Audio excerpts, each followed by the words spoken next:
Good morning. I'm Eric Schumacher-Rasmussen. I am editor and VP of Streaming Media and also the program chair for Streaming Media Connect. This is our 7th virtual streaming media conference. And this is day 2. We kicked things off yesterday with a great keynote from Google TV's Shobhana Radhakrishnan and excellent panels all day long. We've got another day of excellent panels, a whole week of panels and workshops coming up, ending with a best streaming gear and how to use it workshop on Friday. So if you're not signed up for the rest of the week, you still have time to do so. And if you're not going to be able to make any of our panels live, you can watch them on demand after the fact, and you'll get links to the on-demand page when everything is available. As I said, this is our 7th virtual conference. I've said before every single one that we're going to be in person next time. I've learned not to make promises. However, I feel pretty darn good about saying that we will be in Boston, May 24th and 25th for Streaming Media East. And May 23rd, we will have workshops as well as the Content Delivery Summit. The registration page is up for both of those events. Go to streamingmedia.com/East. And within a few days, the program for Streaming Media East will be up as well. Thanks for joining us this morning. Just for being here, you're entered into a drawing to win an Amazon gift card, and I'll announce the winner of that gift card at the end of our discussion this morning. A couple of housekeeping notes. If you do have questions for our speaker, please put them in the Q&A tab at the bottom of your Zoom window. It's a lot easier for me to keep track of them there than if they go into chat. Also, we do have live subtitles on. If you want to turn them off, you can go to the bottom of your Zoom window, click on live transcript and select disable transcript. So I think that does it for the housekeeping notes. For the next hour or so, I'm going to be chatting with Jason Press from HBO Max, and his title is so long, I'm not going to read it, but I'm going to put it in the link to his bio in the chat so that you can learn more about Jason if you want. In case you don't know, HBO Max launched 2 years ago, almost 2 years ago, in May of 2020, and it's since become one of the leading subscription video on demand services. It also introduced an ad-supported tier last year, and we're going to talk with Jason about the past, present, and future of HBO Max right after this sizzle reel, this trailer that shows you what's coming to HBO Max this month. Bill, you want to play that trailer? Well, that looks like a lot of fun. Jason, welcome. Thank you, Eric. What a great sizzle. It is. And I will read Jason's full title. It wouldn't be fair of me not to. I'm not going to read his full bio, though.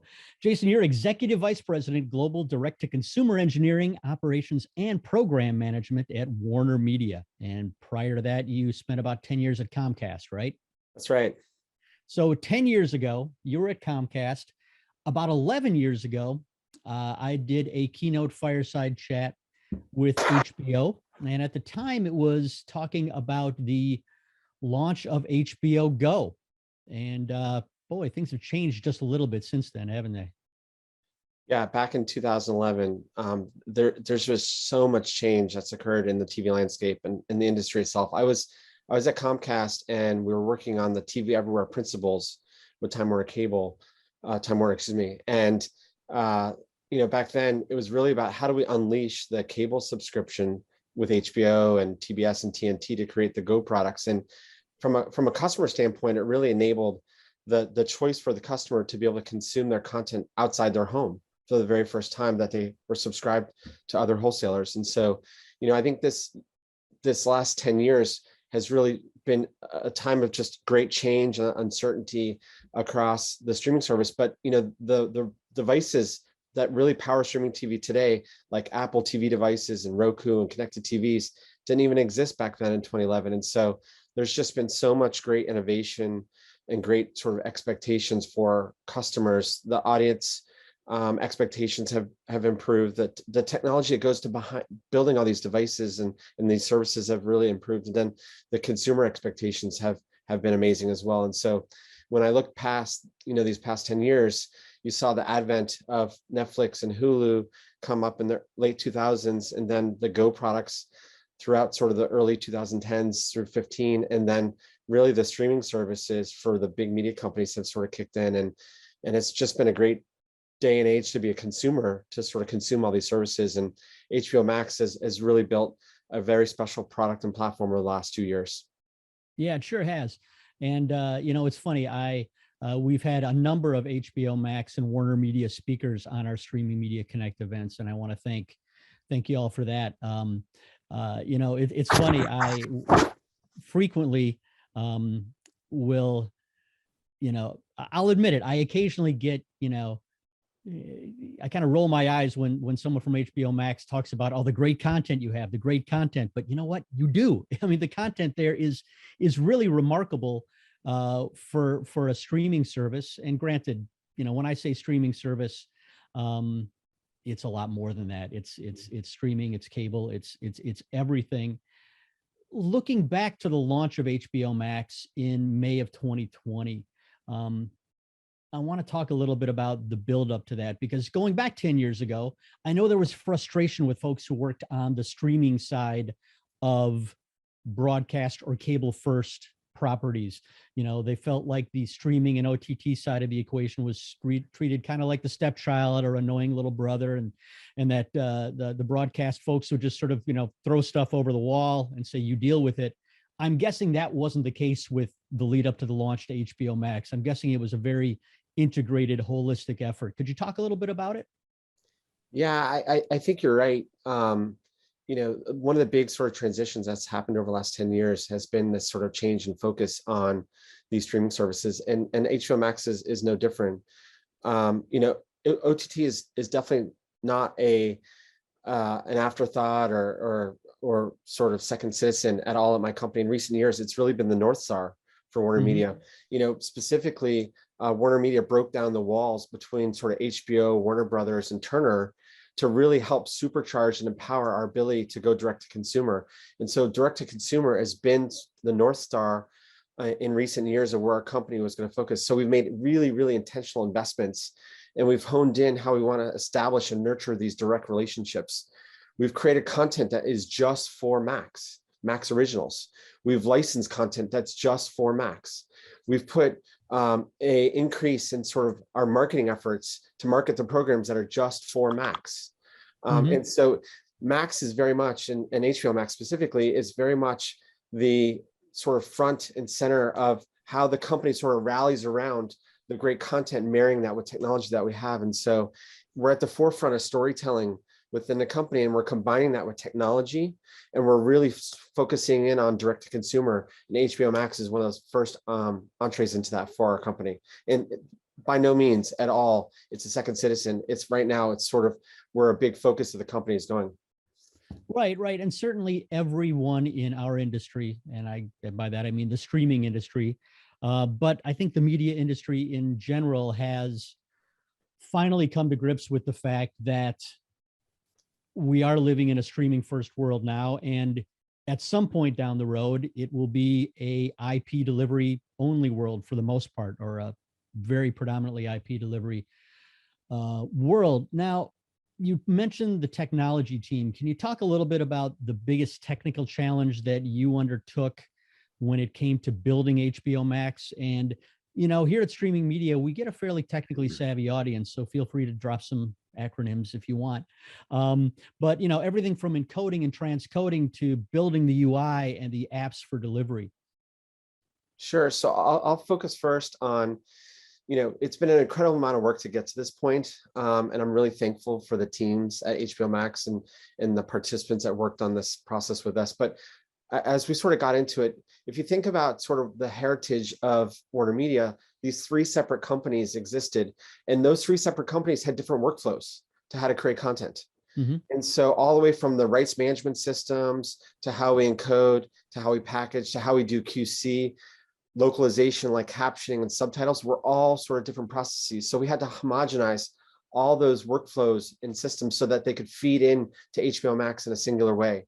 Huge challenge in terms of those workflows.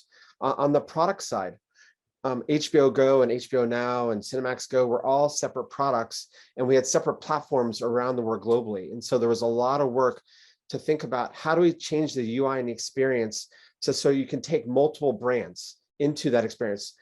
DC Universe as a brand hub, the HBO as a brand hub. And so we had to really reimagine the experience and do a lot of work on the UI in terms of that. As it relates to the formats that we wanted to support, HBO Go and Now circa 2019 and 2020 didn't even support 4K HDR and Dolby Vision, Dolby Atmos. And so the highest quality of sort of show and content, it didn't have features like downloads.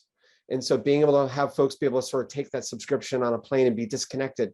So there's a lot of sort of feature parity that really needs to be done to sort of keep up with the marketplace. And so really a lot of technical work went into rolling out that. And then what we've done recently, as we're on this sort of journey around global expansions, is first and foremost, we got the platform right for the US audience.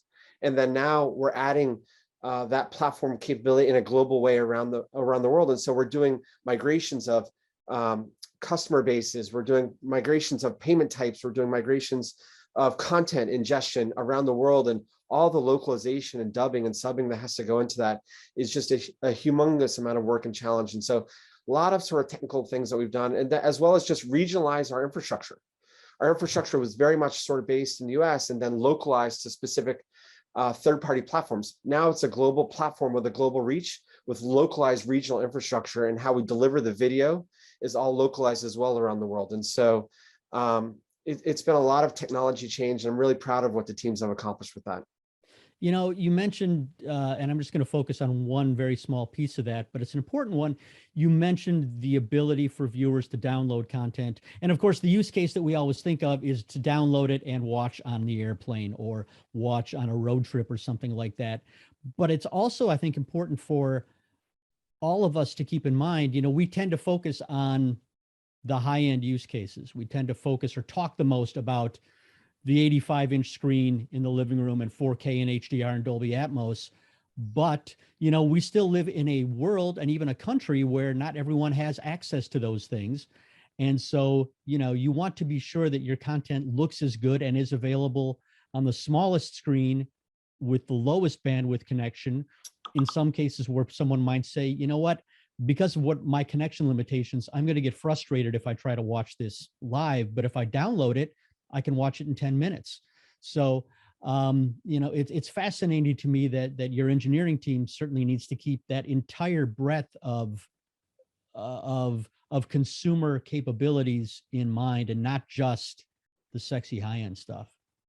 Yeah, no, that's right. I think if you look at sort of what we've done a little bit in LATAM, that market, we have a mobile only tier that we've launched down there as an entree product to acquiring Max. It's at a lower cost. It has a limited amount of concurrent streams, and it's sort of tied to the small handset device. And so how do we sort of build a feature set that is meaningful for that customer base, including things like taking it with you in a low bandwidth situation when you're sort of away from your sort of connectivity. And so, yes, we've done a lot of work to sort of think about those customer journeys and how to focus in on those specific customer use cases. Right. And that impacts every decision you make, figuring out what devices and connections people are going to be watching on. I mean, even here in Zoom, yesterday there was someone who had logged in on his phone because his computer had died. And, something as simple as asking him to change his name on the screen. I'm not going to ask someone to do that on their phone. And, Zoom hasn't yet, and this isn't a criticism, I guess it is. But, that's something that hasn't been kept in mind, that some people are going to be accessing from the less than optimal device. So it's great to hear that you and your team are focusing on every possible access point. And also, there's the issue of scale today, or at least the latest numbers that you've released say that HBO and HBO Max combined have more than 73 million subscribers. Is that worldwide? That's worldwide. Yes. That's worldwide, right? And that beat forecasts. How do you and your team work to make sure that you can scale to meet that subscriber demand, I guess, in aggregate, but also there's the scaling issues that involve when there are big live premieres. I'm sure our audience can think of a couple in the last few years, 5 years, that maybe didn't go quite so well. But, what are you doing to deal with that scale question? Yeah, first of all, I'm incredibly humbled to think about how many fans that we get to entertain around the world through our premium content.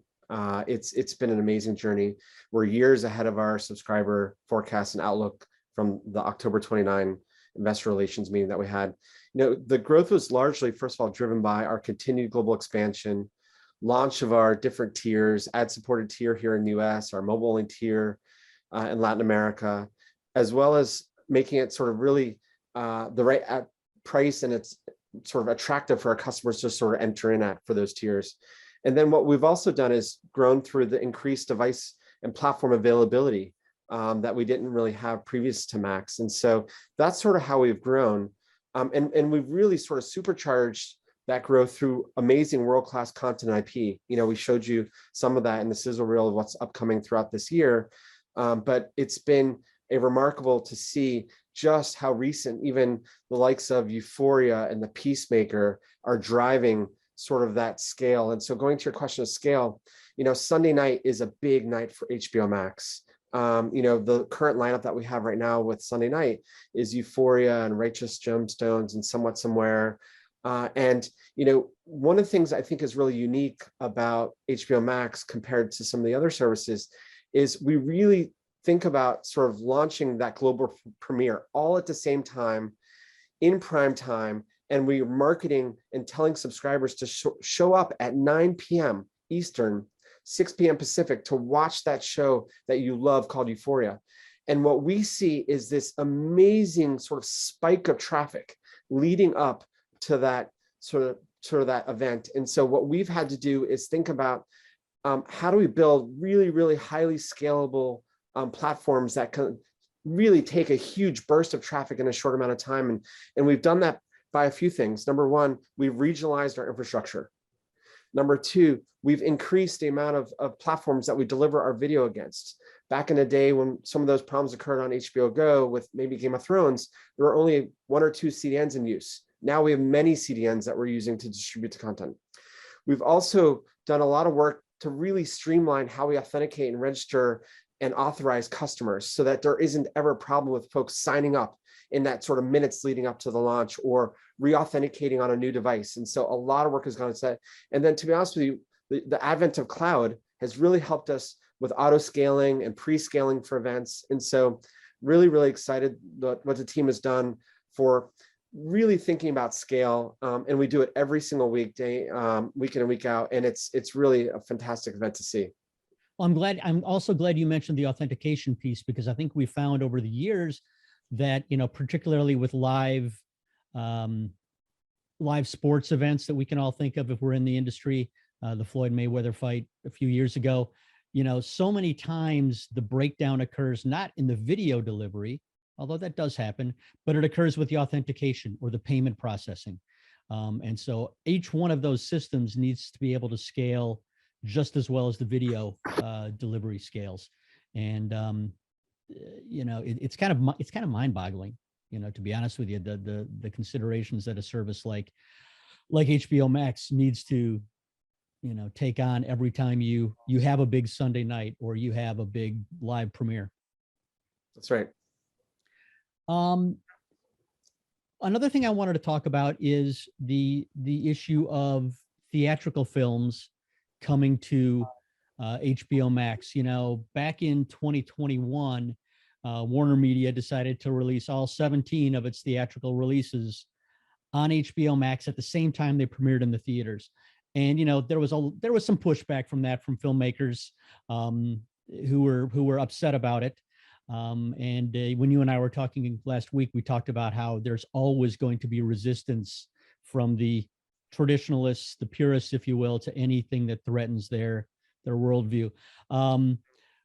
This year, though, you've gone to a 45-day window between theatrical releases and the on-demand premieres. That's still a more compressed window than is historically the case. And so people can look forward to seeing movies on HBO Max sooner than they might have 5 years ago. How is the day and date release and now this 45 window, it's early in the year, maybe you haven't had a chance to test it, worked out for HBO Max? And how does that change the movie going and media consuming public's expectations?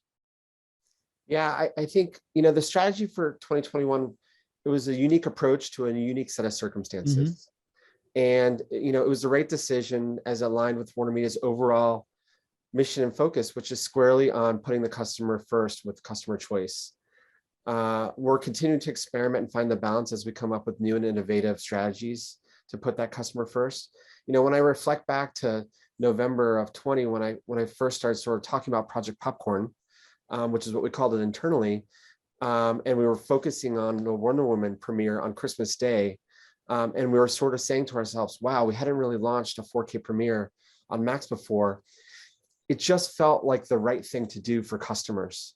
It felt like, how do we sort of get our customers to engage back with movie and theatrical releases again when we're in the middle of a pandemic and they couldn't sort of go to the movie theaters? And so it was the right strategy at the right time. And it really pushed on HBO Max to build out new capabilities and really focus on that. This year we'll be releasing, as you said, select Warner Brother titles 45 days after they premiere, but we're also creating 10 WB streaming exclusive films that are blockbuster franchise movies that we're going to put on Max as well, day and date in the actual experience. And so we spent a lot of time enhancing the viewing experience so that we could focus in on those theatrical experiences.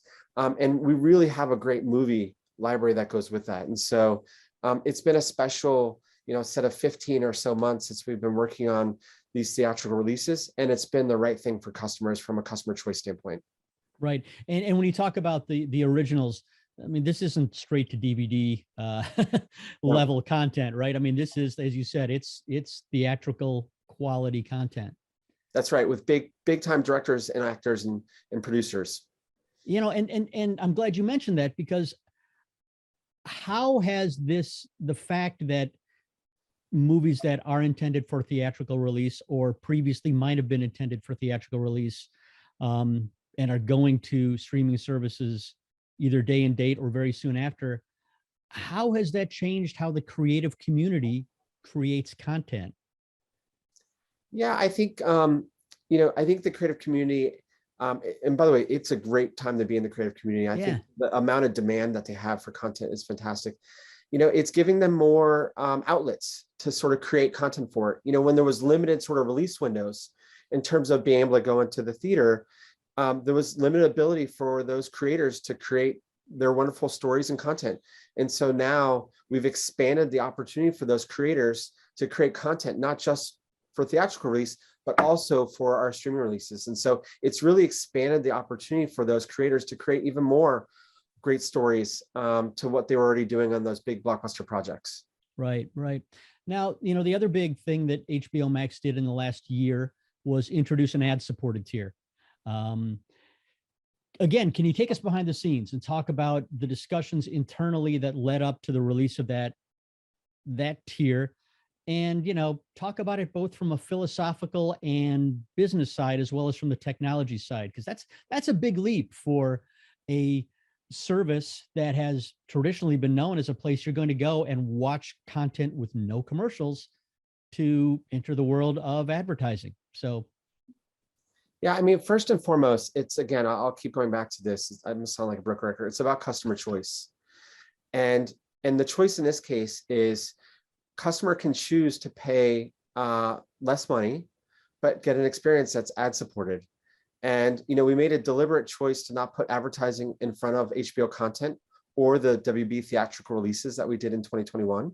Mm-hmm. And so, but from our experience and from our customers and what they're telling us in terms of what they think about the experience, we've been able to design our AVOD experience so it feels seamless and non-interruptive.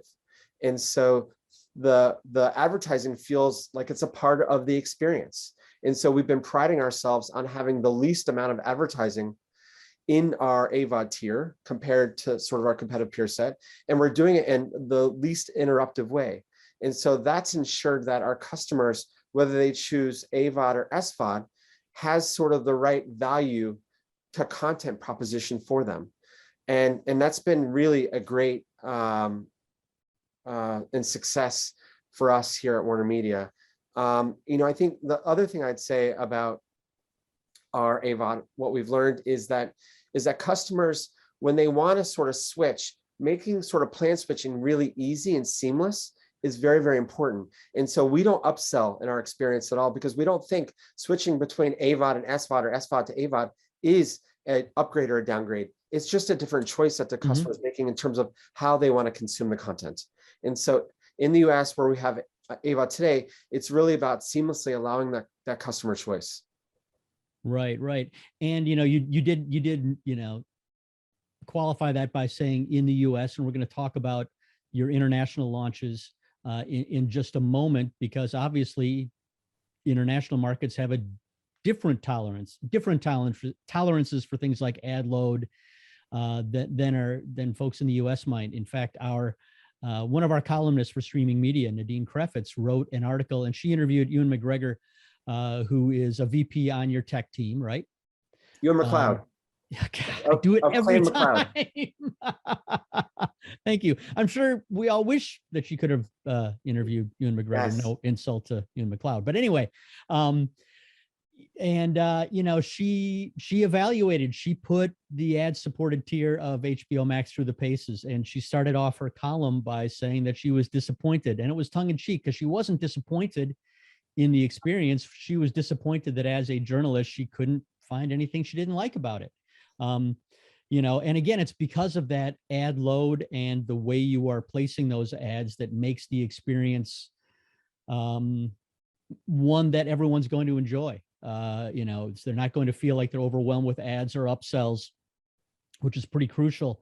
And obviously, in introducing an ad-supported tier, as you said, it's about customer choice, and it's about acquiring, and then of course keeping as many customers as you possibly can. We were talking a little bit before we went on the air about churn and about how an SVOD service, or AVOD service now, like HBO Max, has about a 30-day window to keep someone once they grab them. Because let's face it, we all know people who say, I want to watch that show. I'm going to watch it this weekend. I'll pay 10 or 15 bucks to watch that all weekend. They don't necessarily have the intention of sticking around or becoming a long-term subscriber. So could you talk about the pressure that puts on a service like HBO Max, and how you address that and how you think about that? Yeah, I think that's a great question. We really think about that customer journey in terms of a few things. Number one, just releasing amazing world-class content and having sort of content that's coming in every single month.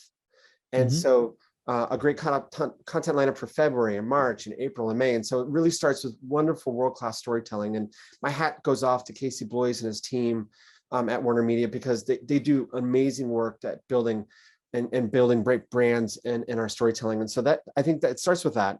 And then the second is our release strategy is not always putting out all the content all at one time and binging it. And so we have a cadence of which we release content, and it sort of takes folks across 1 or 2 or 3 successive months, depending on the series of the show. And so that's another strategy I think that has worked really well. And then the third way that we do it is that when folks come back to continue watch that episode that they search for, that they saw marketed, that they want to see, like Euphoria or coming up Winning Time, we personalize the experience, and we recommend content that we think is really going to resonate with that customer, so that they know that there are other shows and movies and other entertainment that they can get from the service. And so we take that sort of story time, that content that sort of comes in on a repeated basis, and we sort of say to the customer, hey, yes, you came in for Euphoria, but did you know that we have this for you as well?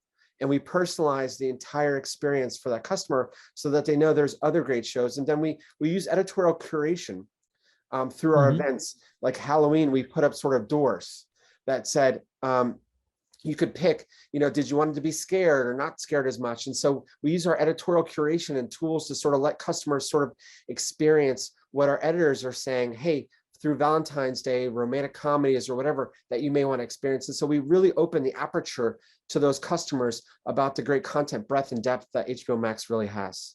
Right, right.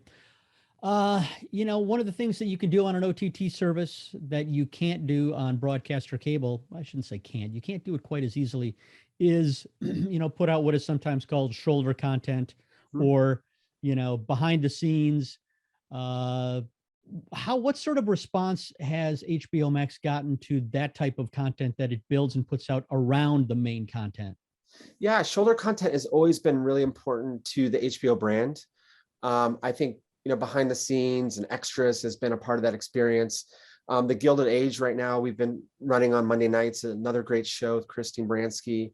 We've been putting out a podcast that goes with that show. And so I think shoulder content really helps you sort of go behind the scenes in terms of what is the actor thinking about and what is sort of that actor's point of view, and who's really taking sort of that tour through the experience. And so shoulder content is very important to really help sort of create sort of that longer term view of, hey, this is the show and this is sort of the storytelling behind the scenes and what the actor was thinking about and what they were sort of emphasizing. And so I love watching the shoulder content that we have because it really paints sort of that holistic story around the story.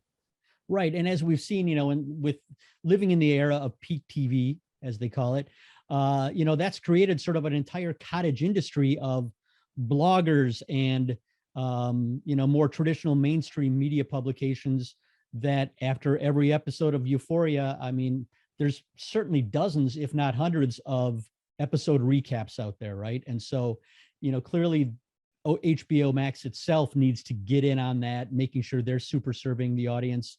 At the same time, knowing that exterior content is only helping to drive people back to what you're watching. As you said earlier, you're expanding internationally. You're already in 46 countries, and you just announced that you'll be expanding to 15 more. How does the primary team in the US, and maybe I shouldn't even call it the primary team anymore, and I'm sure you'll address that, but how does the team in the US work with these regional and local teams to ensure a smooth launch from a technical side, but also adapt the content, adapt the experience and the presentation to localized audiences?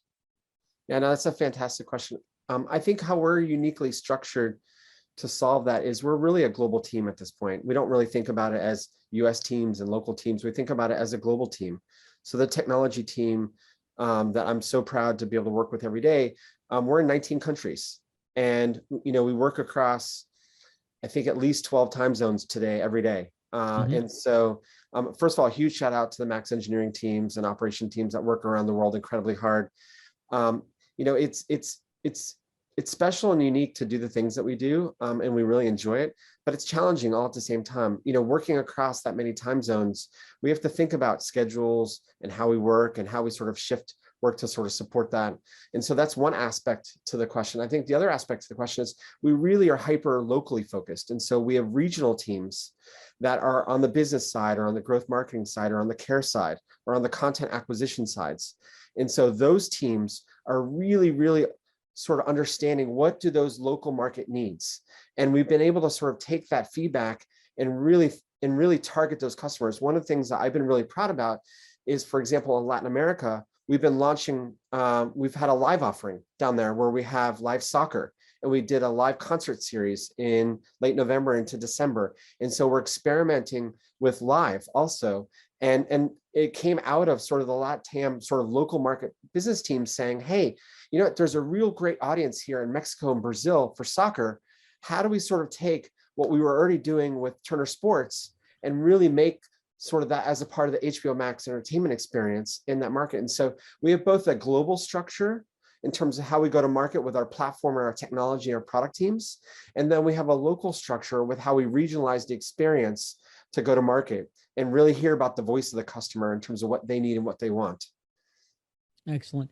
We have a lot of audience questions that we're going to get to in just a moment, but let's kind of wrap things up, at least wrap our discussion up with what can we expect from HBO Max in 2022 and beyond?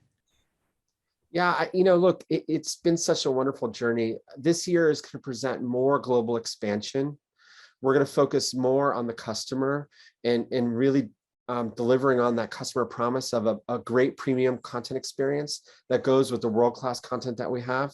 You're going to see us continually make a lot of updates to our one global stack and technology platform that allows us to take all that sort of powerful technology IP creation and take it around the world.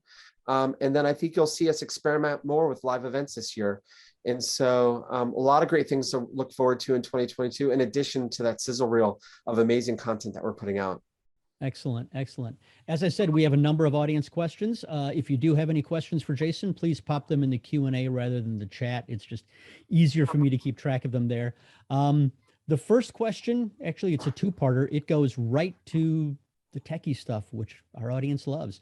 An anonymous attendee asks, given the need to adapt all content to all the ways, and Jason, if you want to open your Q&A tab, you can see the questions as well. But given the need to adapt all content to all the ways people are likely to view it, how much does cloud-based distributed multi-format processing services play a role in meeting those requirements at the platform level rather than building your own custom solution or a live on-demand processing solution inside the platform, or even just requiring that all content be delivered from the creator side in a myriad of formats when being handed off to the service? Whew, that's why I had you read it, so that you could see what was there.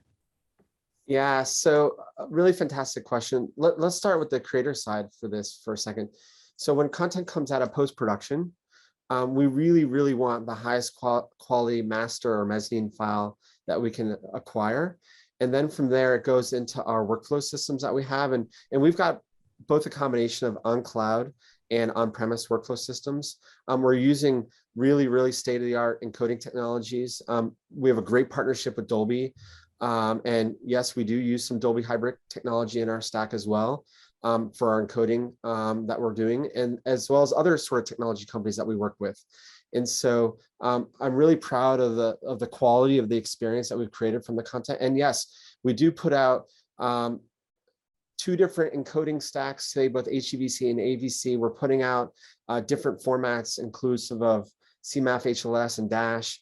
And so we want to be able to get to every single piece of glass, and we need to have our content in a lot of different formats, DRM encrypted in a lot of different DRM solutions, so that when we're sort of taking it all the way from content creator post-production, all the way to the end consumer on that specific set-top box in, let's say, Spain or Portugal, or that sort of end customer mobile device, we have that content prepared in the right format, in the right sort of ladder, so that it can be in a network conditioned state at the right time. And so, yes, we're using a lot of different encoding formats. We're using a lot of different packaging formats. We're using a lot of different techniques to sort of get it there.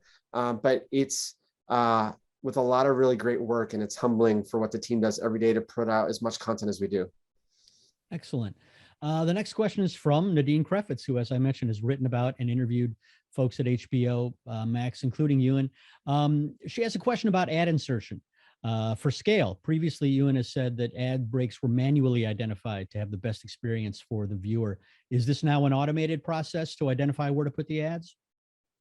Yeah, I think we're not fully automated just yet. I think it's really important that we create the ad insertion splice points at the right time, where it's not going to interrupt the experience. You don't want to be mid-dialogue, for example. You want to be in a place where it's a great sort of breaking point between scene changes when we're talking about mid-rolls. And so we're not really fully automated yet, but we have a really good understanding of what those rules are in terms of where we want the insertion points to be. And we could take it to an automated state, but we just haven't sort of focused and prioritized at this point. And so I do think our workflow and media supply chain teams, which do a marvelous job every day, have found really good tools to sort of help them sort of automate as much of that experience. But I do think a human touch is really important to make sure that we're splicing the ad right into the right point, so that we can fade to black to go into the ad and to fade out of black. And so, yes, we could do it, but I think we're just not focused on that, because it's important to have that human touch as we think about that splice to make sure that really great experience is sort of achieved. Right. And, Nadine moderated a panel yesterday about AI and machine learning and its uses at every stage in the workflow. And, one of the themes that ran through that discussion was, this isn't about necessarily the robots taking over. It's about automated processing, allowing, working hand in hand with humans to provide a better experience, whether it's in the back end for the team itself, or whether it's for the viewers, whether that's the ad experience or whether it's the curation experience, right? Mm-hmm. Yeah, no, I think that's right. I think automation is fantastic. And I think, AI and machine learning and computer vision has really helped us accelerate the work that we do. And if you think about captioning and how to sort of QA captioning, we can't have everybody watch every single frame to make sure that we're frame accurate in terms of our captioning. We really need to sort of hone in and focus in on automation and artificial intelligence so that we can automate the quality checking in terms of how we do our sort of content production. And so, yes, I do think human touch along with computer automation and artificial intelligence go hand in hand. And I think you'll see a lot more of that in terms of, especially as the content volumes are going up and localization complexities occur around the world, and you're creating content for 60 countries and 100 countries and 200 countries. You absolutely need to take a very much an automated approach to that, and then a human sort of final pass or sort of spot checking. And so, yeah, I think you'll see HBO Max and other companies like us invest a lot more in that automation going forward. Right, right. Excellent. We got a number of questions from Corey Sanders in the audience. The first one is, do you think is it difficult to get people to convert to paid subscriptions when you're offering free trials for for an amount of time? And when people know, I mean, let's be real, people know that how many email addresses can I get, can I put together? Talk about how you find that balance. Yes. So at HBO Max, we've moved away from free trials for the most part. And so I think what we found is that from a subscriber acquisition retention standpoint, we actually do better with our service and our commerce capabilities when we're not offering sort of that free trial binge and then sort of dumping of the service. And so what we see is that 7-day window, to your question earlier about, hey, wanting to have 30 days to present the best possible sort of content story to those customers. We feel that when we sort of have removed free trial, we get folks into that first season of a show, we can then have sort of the rest of that time to sort of put in front of those customers those personalized experiences so that they can see the breadth and depth of the content that we have. And so we've really moved away from a strategy of free trials. Not that they can't come back for certain activities or stunts that we're going to do, but for the most part, that's not our acquisition strategy for HBO Max thus far. Okay. Corey's next question is, do you think that HBO Max is leading the charge on how content is being delivered? And I assume this is within within your larger group there, or is HBO Max just joining the pack as an additional provider? Does that make sense?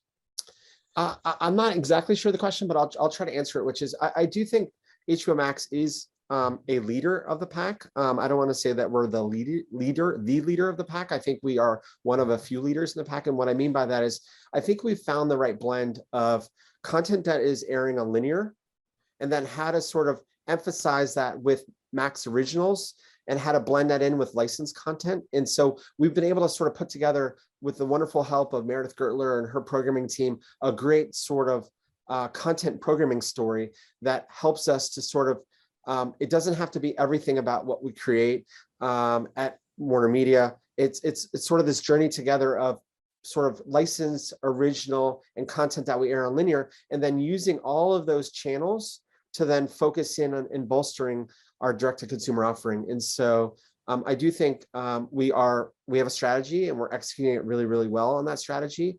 I love how we release shows because it sort of builds up the fact that we've got content not just on Sunday nights, but we've got content on Friday nights, and we have content on Monday nights now. And so, HBO traditionally was very much owning Sunday nights. And yes, they had some other shows that they would air during the week, but they were known for Game of Thrones on Sunday night. And now we've seen the breadth and depth of our content release strategy come out where we can sort of capitalize throughout the course of the week. And so I do think the work that we're doing is acting sort of as the leader in that space. Very good. And the last question goes back to something you said about what you're doing with live content in Mexico and Brazil, and how we're likely to see more live events. Can you, in the States in the next year or two, can you talk a little bit more about what kinds of events we might be looking for? Yeah, customers really still love to watch live TV, and it's not going away. And, the work that we're focusing on is absolutely in live sports as a category, and live news as a category. And yes, I do think there'll be specific entertainment events that we'll want to do live as well as a category.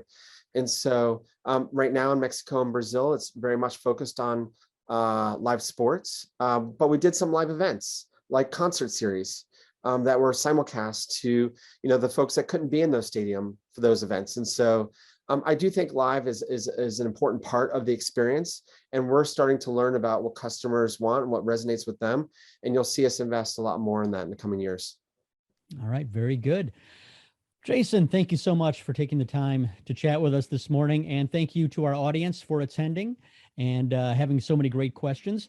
The winner of the Amazon gift card is Charlene Krieger. Charlene, you can look for an email from our team probably next week, giving you more information about that. Again, thanks for joining us, and hopefully we will see you again in about 30 minutes when we talk about connected TV advertising. Until then, so long. Thanks so much, Eric. Thanks, team. Thanks, Jason.